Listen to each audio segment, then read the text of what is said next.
Today on Forgotten Cookbooks, we are making old-fashioned chewy oatmeal cookies. So let's get cooking.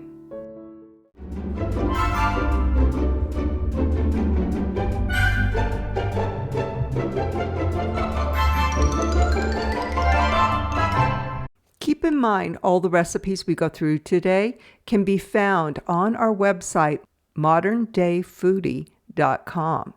And we'll also put a link to each recipe in the description of this video. So today I'm going to make some chewy oatmeal cookies. And there's a couple little tricks to making them chewy. I love chewy cookies. And that would be brown sugar. I always use dark because it has more molasses in it. And this is one of the keys to making it chewy, is using more of this than white sugar. Because of the molasses in it, it will help make them chewy. Another method is to use melted butter rather than the solidified butter. You also want to store your cookies in an airtight container to help keep them chewy. And a little trick that my grandmother taught me: put a slice of bread in that container and it will help keep them chewy. And not only does dark brown sugar have more molasses in it, hence giving you a moister cookie or baked good, but it also has a more robust flavor because of the molasses, and it will give your baked good a more caramel flavor, which I just absolutely love. So brown sugar is a very key ingredient to making moist items. Another trick is to always have your eggs at room temperature. It's important because they will mix better with other ingredients if they're at room temperature, making a fluffier baked item, and especially when you're mixing them with fat like butter. It will mix better and be creamier. So it's always important to make sure that when you're baking that your eggs are at room temperature and not cold. So we are going to be using 1 cup of brown sugar, again the dark, and then only a half a cup of the white sugar. Now notice that when I measured that out, I pushed down on the top of it. You want it to be flat on top, so you push down the brown sugar, especially dark brown sugar because it's moister, so it compacts it. And that's the 1 cup that you want to measure, not just throwing it in and and not compacting it with your hand. So I'm actually making 2 batches. I'm making one that's a regular batch of oatmeal cookies and a second batch that is gluten-free because I have a non-gluten person in my house. Now I live in Colorado and it's very, very dry here, and brown sugar is always drying out on me. And there's a little bear that you can buy that you can put in the container. You always have to have a really good sealed container that you put in, and it helps keep your brown sugar moister. And so I do that here because it dries out so quickly and it doesn't make for good baking. I constantly have to rebuy. I don't buy big bags of brown sugar.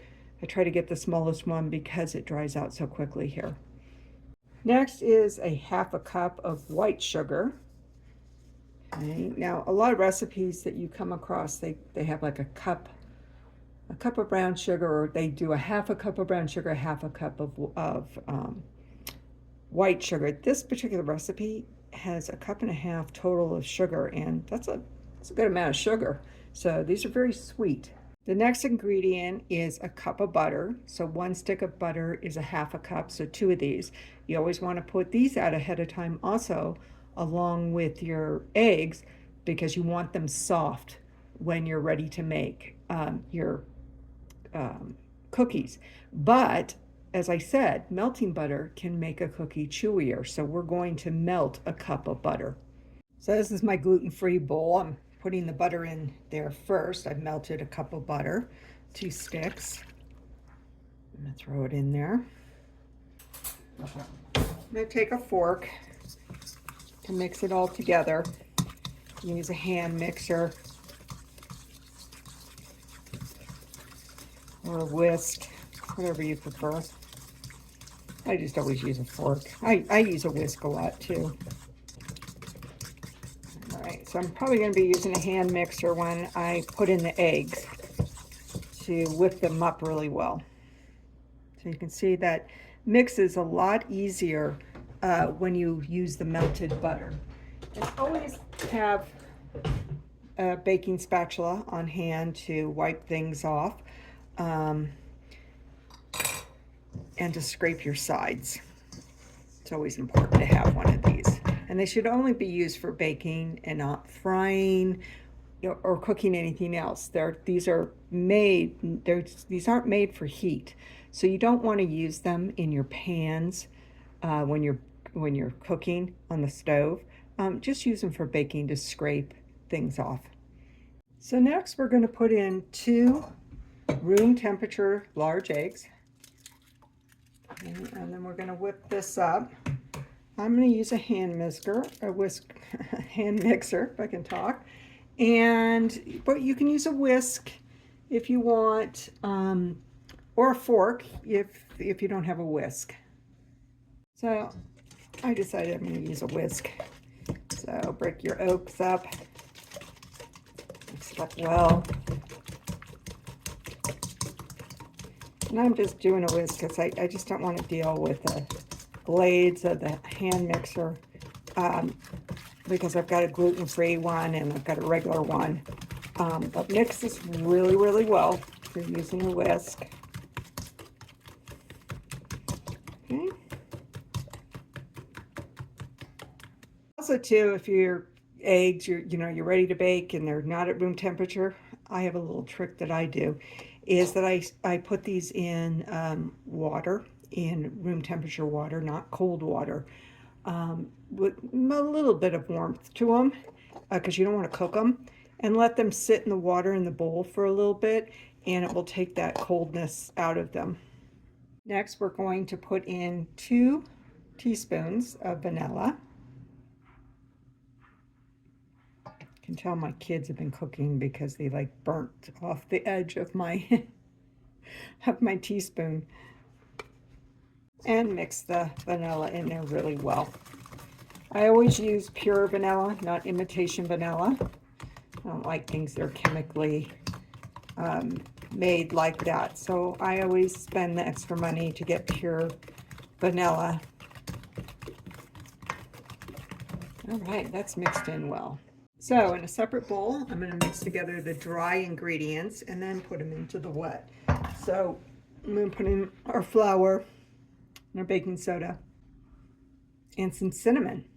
Now, just a little note that if you didn't know this, you always want to measure dry ingredients in this type of cup, measuring cup, as opposed to this kind of measuring cup. This is for liquid.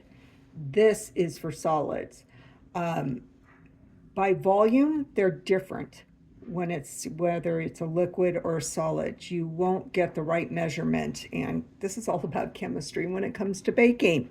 So use this for your flour, your sugar, even your solids like shortening and butter should be measured in this. Unless you're melting your butter and your shortening, then it would help you to measure it in this. So this is going to be my dry ingredients for my gluten-free batch. So I'm putting gluten-free flour in here, and that's going to be 1.5 cups. And then I have the dry ingredients for the regular batch over to the side here. And we're going to add 1 teaspoon of baking soda. Okay. And when you pull it out, you always want to, out of the container, you always want to have it flat to get a perfect measurement of it. Okay. Then 1/2 teaspoon of salt. Always measure your salt out away from the bowl. So that way, if it spills over, it's not going into your mixture and over salting your mixture. So it's 1/2 teaspoon. Then 1 teaspoon of cinnamon. All right, so you want to mix this up well. It's the whole purpose of doing it in a separate bowl. Just getting this well mixed, getting that soda and that salt well mixed. Okay. Also keeps me it keeps me clear on what is, I have certain bowls that I do the gluten-free in. I always do it like smaller bowls, and I always do my regular batch in bigger bowls, and that way I can keep everything straight and not get everything mixed up. I always have to have a gluten-free batch and a regular batch for my family. All right, so we're going to add the dry ingredients a little at a time and mix them up real good. About a cup at a time is usually good. Get it all mixed up real well. Put a little more in. And again, I usually use a hand mixer, but I'm using a whisk this time because I know not everybody has a hand mixer. So I kind of want to show how you can do things when you don't have one. A whisk is a great tool to have if you don't have one. They're not that expensive.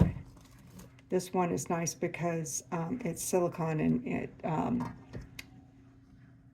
I can use this on my no scratch pans, you know, my no stick pans, I mean, without scratching them up. You never want to scratch up your Teflon or your non-scratch pans if you've got ones that are all scratched up from forks and stuff. Throw them away. You're just leaching out the chemicals. So now, as far as gluten-free flour goes, I usually use Pamela's. I really like Pamela's brand. This right now I'm using King Arthur because they were out at the Pamela's, and that's also a really good gluten-free brand. And then just regular flour. Now, the one thing bad about using a whisk is it does start bunching up. Then I usually go to a fork. But if you just tap it on the side and you've got a big enough whisk, you know, with big enough openings, they usually come out. And this you can use your spatula for too. So now the one thing about gluten-free is that it makes a little thicker consistency. As you can see, this is pretty thick. And then if I switch it out with the regular, you can see that it's a lot thinner. Okay, and I'm using a baby one on this one. So just tap it; it will come right out. You have the same problem with the mixer blades. If you use an electric mixer, you know, and you always scrape the sides, get all your ingredients with your spatula. Yeah. All right. Almost there. So now we're going to put in the oats. So not only am I using oats, but I'm also using some semi-sweet chocolate chips. And you're going to put in a cup of these. It's a half a cup. We'll start with a half a cup. Stir it up. Okay. And now I'm going to be putting in 3 cups of oats, and I'm going to put in 1 cup at a time. So there's 1. That's 1 cup. I'm measuring with a half a cup measuring cup. Being very sloppy. It starts thickening up. Okay, alternating with the chocolate. So, and you can use raisins too. If you use raisins, use 1 cup of raisins, or you can use 1 cup of chocolate. Okay. So now I have 1 cup of chocolate in there. So I'm using half cup measurements. Okay. And then I'm going to put in my next cup of oats.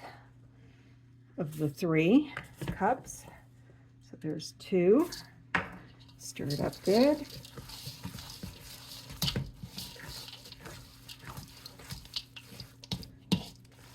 Everybody has their own way of stirring things, with a fork, with a whisk. So you make sure those oats are well covered. Let's put in the last cup to make 3. All right, so 3 cups of oats and 1 cup of chocolate. So good. So I don't like using a hand mixer when I'm dealing with oats and chocolate, because it just breaks them up. So I just kind of prefer using a fork. I think because I learned to cook so many years ago before we really used hand mixers that often, that I just got in the habit of doing this. So there's our batter of our regular batch. So I'm going to finish up the gluten-free one and start putting these on a cookie sheet. I'm going to put parchment paper on my cookie sheet, and I've preheated my oven to 350. So I am going to be using parchment paper. I like to get these because they're already pre-cut, and this will just prevent it from sticking. Although I have a non-sticking pan, my recipe calls for putting it on parchment paper, so I am going to try it. I'm not sure how much I'm going to like it because it just doesn't go onto my pan completely, but we'll see. All right, so I'm just doing a tablespoon for each cookie, making sure they kind of have an equal amount of chocolate in each side, in each heap. That one kind of like has a lot, so I'm moving them around. Okay, so these are all ready to go in. I have a dozen per pan, and so we're going to throw these in the oven for 10 to 12 minutes. So I want to show you a couple of tools I have that I love. This I bought for pancakes, but I use it for cookies too, and it's wonderful. It has a nice sharp edge to really get them off the pan. So I totally suggest you getting one of these. I also use melon scoopers like this to scoop the dough out and then put it onto the pan for the cookies. And then I have a ice cream scoop for when I'm doing muffins and cupcakes. You just scoop the batter, go like this, and it's wonderful. So I highly suggest you use these tools. They're great. All the tools that I use and my recipes will be down in the description of this video, linked to my website, moderndayfoodie.com. And so definitely make sure that you check out the website. Oh, let's take a look at what they look like so far. They've got about another 4 minutes. Ooh, those are looking good. Yummy. They're nice and tall and puffy. They're going to be really good. So I pulled them out of the oven. What's really nice about this parchment paper is that the whole paper just slides off the pan, and you don't have to use your spatula to get them off at all. If you really look at these cookies, I mean, look how tall they are. They're tall, they're fluffy. These are just going to be wonderful. Now, when it comes to cookies and pretty much any baked goods, you always want to let them sit there for at least a minute before you ever take them off. You know, if you're using your spatula, you leave them on the pan for at least a minute before you scoop them off.